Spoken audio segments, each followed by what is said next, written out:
Victim है मोदी के कि वो अब पाकिस्तान को इस तरह ट्रीट कर रहे थे कि जैसे पाकिस्तान कोई ऐसा मुल्क ही नहीं है जिससे बात की जाए। आसिफ अली जरदारी साहब इस्तीफा दे दें।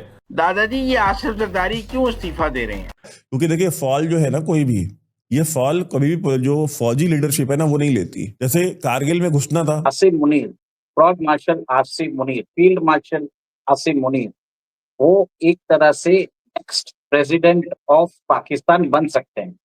रिपोर्ट्स ऐसी आ रही हैं कि प्रेजेंट प्रेसिडेंट आसिफ अली जरदारी को एक मिलिट्री कूप में उनको निकाला जा सकता है। नवाज शरीफ वैसे ही जुर्रत का मुजाहरा करें कि जब उन्होंने कमर बाजवा और फैज हमीद को ललकार के कहा था, तो आज भी वो कहें आसिम मुनीर पीछे हटो, हम हुक्मरान हैं, या वो आसिम जो मलिक साहब है उनके बारे में कहे कि डीजीआई से ही बिस्तर बोरिया बंद करो, हम हुक्मरान हैं, या इनमें से किसी का अपनी मर्जी से एक ट्रांसफर करके दिखा दे ताकि दुनिया को पता चले कि ये हुक्मरान है।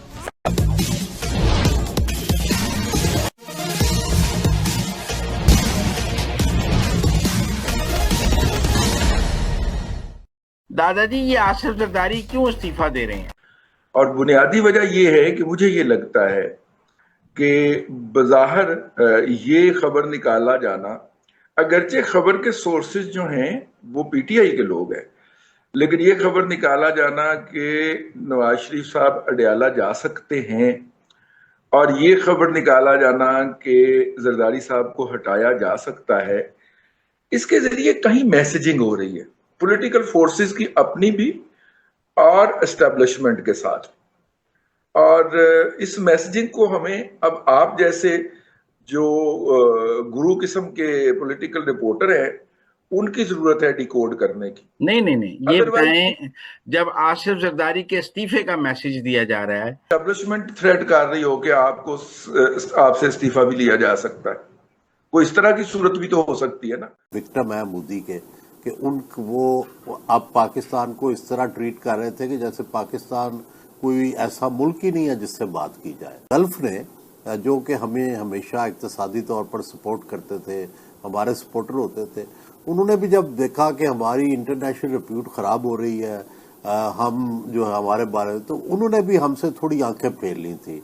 हमें बड़े अरसे से इमदाद देने से वो कतरा रहे थे, शराइत रखते थे। देखिए इक्तिसादी तौर पर हम इंडिया से पीछे हैं, दिफाई बजट में हम पीछे हैं, टेक्नोलॉजी में हम पीछे हैं। जाहिर है हमें अल्टीमेटली उन्हें मैच करना पड़ेगा टेक्नोलॉजी में और इसी तरह इक्तिसादियात में। उनके पास कितने ज़खायर हैं और हमारे पास कितने हैं, कोई तकाबल ही नहीं है। तो आज की दुनिया में दिफा भी तभी मजबूत होता है जब आप इकानमी मजबूत हो, क्योंकि इकानमी से ही आपने दिफा बनाना है। हमने खुद तो बनाने नहीं है जहाज़, JF थंडर भी चाइना और पाकिस्तान ने बनाए हैं, लेकिन जो जदीद तरीन असला है वो भी ख़रीदना पड़ता है। और अपने आप को जो अब आर्टिफिशियल इंटेलिजेंस है, ये भी सारा आपको अपग्रेड करना पड़ता है। देखिए इंसान 2 रोटी कम खा करके जिंदा रह सकता है, दिन की 1 रोटी भी जिंदा रह सकता है, बिना पानी के जिंदा कोई नहीं रह सकता। पूरी लाइफ लाइन है पंजाब की और सिंध की, वो इंडस वाटर ट्रीटी के ऊपर ही डिपेंड करती है। तो इनको जो है ना ये बात समझाई गई वहां अमेरिका में, और ये लौट के आने के बाद इन्होंने फिर अपने कोर कमांडर्स के साथ और बाकी लोगों के साथ सर जोड़ के बैठे और इन्होंने भुट्टो को बोला, क्योंकि देखिए फॉल जो है ना, कोई भी ये फॉल कभी भी जो फौजी लीडरशिप है ना वो नहीं लेती। जैसे कारगिल में घुसना था, अब कारगिल का तो अब एनिवर्सरी भी, कारगिल विजय दिवस भी आने वाला है। कारगिल विजय दिवस और कारगिल की लड़ाई इस समय चल रही थी जब हम बात कर रहे हैं। कारगिल में क्या हुआ था, 600 बंदे मरवा दिए पाकिस्तान फौज के। और ये मैं नहीं, लेफ्टिनेंट जनरल शाहिद अजीज, जो गैंग ऑफ 4 जनरल्स के में से एक जनरल थे, जिनके बारे में मैंने आपको वीडियो भी दिखाया था, उन्होंने क्या कहा था कि भाई 600 कैजुअलिटीज हुई हमारी पाकिस्तान आर्मी की, और बॉडी सिर्फ मेरे ख्याल से हार्डली कोई 2-4 दर्जन क्लेम की गई होंगी, बाकी उनको क्लेम ही नहीं किया गया। उस समय सारे यहाँ दफन हुए, वहां माएँ आज भी अपनी छाती पीट रही हैं, पाकिस्तान के अंदर रो रही हैं, बिलख रही हैं, जिनके बच्चे मर गए वहां पे, पाकिस्तान के लिए मरे। लेकिन वो कारगिल में घुस गया, एडवेंचरिज्म कर दिया उसने। जब इंडियन आर्मी ने, इंडियन एयरफोर्स ने जब मिलकर इनको ठोका और जब इनका कब्रिस्तान बनाया कारगिल को, उसके बाद क्या बोले, उसके बाद बोले नवाज शरीफ को कि भाई तुम जाओ अब बिल क्लिंटन से बात करो, तुम जाओ अब सीज फायर करवाओ इंडिया और पाकिस्तान के बीच में। क्यों? क्योंकि फॉल मुशर्रफ नहीं लेगा, आर्मी चीफ नहीं लेगा, फॉल नवाज शरीफ लेगा, पॉलिटिकल क्लास लेगी। तो ये बेवकूफी नवाज शरीफ ने करी थी। नवाज शरीफ पहुंच गए पाकिस्तान की हुब्बुल वतनी में, वहां पहुंचे, वहां पे क्लिंटन से डील कराई, वॉर रुकी। जो उसके पीछे की साइंस है ना, बिलावल भुट्टो जो बोल रहा है, ये अब ये इस गवर्नमेंट को चाहते हैं कि ये फॉल ले। बुरी तरीके से जो पाकिस्तान की रियासत है वो घबराई हुई है इंडस वाटर ट्रीटी के कैंसिलेशन को लेकर के। Asim Munir, fraud marshal Asim Munir, field marshal Asim Munir, वो एक तरह से नेक्स्ट प्रेसिडेंट ऑफ पाकिस्तान बन सकते हैं। रिपोर्ट्स ऐसी आ रही हैं कि प्रेजेंट प्रेसिडेंट आसिफ अली जरदारी को एक मिलिट्री कूप में उनको निकाला जा सकता है और Asim Munir might become the next president of Pakistan. और ऐसा है कि आसिफ अली जरदारी भी कोई कम नहीं है, उसको भी बोला जाता है मिस्टर 10%, मतलब करप्शन का सरताज है। जब बेनजीर भुट्टो प्राइम मिनिस्टर थी तब उसको मिस्टर 10% इन पाकिस्तान बोला जाता था। ठीक है, वो सब तो पास्ट है। और मैं ये भी बता देता हूँ ये क्यों हुआ है। जुलाई 5, 1977 को जुल्फिकर अली भुट्टो को एक मिलिट्री कूप में वहां पे जिया उल हक ने बंदी बना लिया था, बाद में एग्जीक्यूट कर दिया था। डेमोक्रेसी का अंत हो चुका था वहां पे पाकिस्तान में, और सेम चीज मुशर्रफ ने भी किया था। अब ये काम वापस बताया जा रहा है आसिम मलिक करने वाला है, और आसिम मलिक इसके लिए करने वाला है क्योंकि पिलो रानी जो बिलावल भुट्टो ने बोल दिया है कि जो पाकिस्तान के अंदर जो टेररिस्ट है हाफिज सईद और जैश ए मोहम्मद के चीफ है मौलाना मसूद अजहर, तो हम भारत को हैंड ओवर कर देंगे। और उनका एक ही चीज है, पानी रिलीज करना चाहते हैं भारत के साथ, इंडस वाटर ट्रीटी को रीनेगोशिएट करना चाहते हैं, या उसको वापस जो भारत ने अबेंस में रख दिया है उसको उसके ऊपर बात करना चाहते हैं। जैसे मैंने बताया था ऑपरेशन सिंदूर के दौरान जैसे भारत ने जिस हिसाब से इंडस वाटर ट्रीटी को अबेंस में डाल दिया था, पाकिस्तान की इकोनॉमी चरमरा गई है। जो सिंध है जहाँ पे पाकिस्तान पीपल्स पार्टी बिलावल भुट्टो का जहाँ पे वजूद है वहां पे पानी नहीं आ रहा। और एक तरह से आपने देखा कि कैसे उन्होंने स्टेटमेंट्स भी दिए थे कि दरिया में या तो पानी बहेगा या भारत का खून बहेगा। अब देखिए पिंगो रानी को समझ में आ गया है कि भारत के साथ स्टेटमेंट्स देने से कोई मतलब नहीं है। उन्होंने चिट्ठियां लिखी, चिट्ठियां लिखने के बाद भी भारत ने बोल दिया हम कुछ नहीं करने वाले। ऊपर भारत ने क्या किया, जो रतले किशन गंगा तुलबुल प्रोजेक्ट है उसको एक्सपर्टाइज कर दिया, कैनाल्स की जो लेंथ है वो वाइडन कर रहे हैं, डीसिल्टिंग चालू कर दिया है। जब उनको पानी की जरूरत होती है हम पानी रोक लेते हैं, जब नहीं जरूरत होती है हम उस समय छोड़ देते हैं। पहले ऐसा था कि पाकिस्तान के अंदर बताया जाता है कोई डैम्स नहीं है, कोई उनके जो भी ये काम करता था भारत करता था।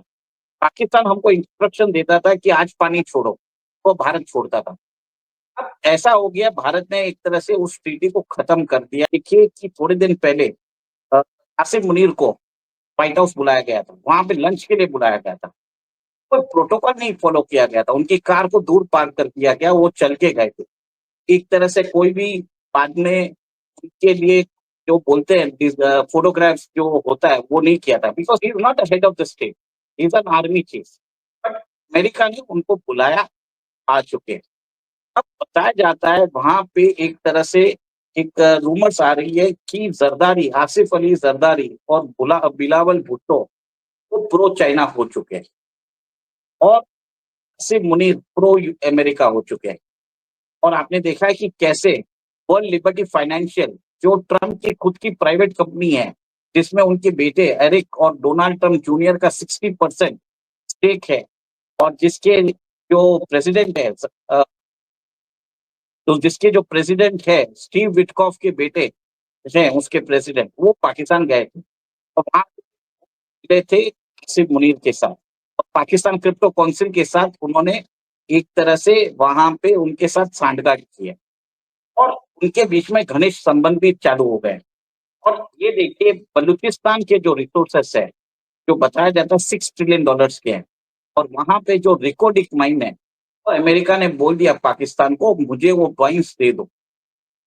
अब देखिए रिकोडिक माइंस जो है उसके अंदर कॉपर और गोल्ड के रिजर्व्स है, लिथियम के भी रिजर्व्स है। अब आपको मालूम है बलूचिस्तान में दूसरी जगह चाइना माइनिंग कर रहा है, और जो ग्वादर पोर्ट है पाकिस्तान के अंदर है, उसका कंट्रोल भी चाइना के पास है। अब दोनों जगह प्रॉब्लम चालू हुआ है। पाकिस्तान के अंदर चाइना और अमेरिका के बीच में प्रॉब्लम चालू हो गया। जो मिलिट्री है वो अमेरिकन लीडरशिप को प्रमोट कर रही है, जो पॉलिटिकल लीडरशिप है वो चाइना के साथ जा रहा है। तो ये कॉन्फ्लिक्ट के कारण आप देखेंगे मिलिट्री को इमिनेंट है और बताया जाता है कि आसिफ जरदारी को रिमूव कर दिया जाए। और ये भी देखेंगे कि आगे जाके वो अपने आप को राष्ट्रपति घोषित कर देंगे। एक और एक चीज है जो सब लोगों ने ध्यान नहीं दिया होगा, पाकिस्तान एयरफोर्स के चीफ अभी अमेरिका गए हुए और वहां पे भी बातचीत हो रही है कि वो इंडियंस के अगेंस्ट उनको सिस्टम चाहिए, उनको वहां पे वेपन सिस्टम चाहिए। और आपको मालूम है पाकिस्तान को $397 मिलियन ट्रंप एडमिनिस्ट्रेशन ने दिया था F-16 के अपग्रेड के लिए।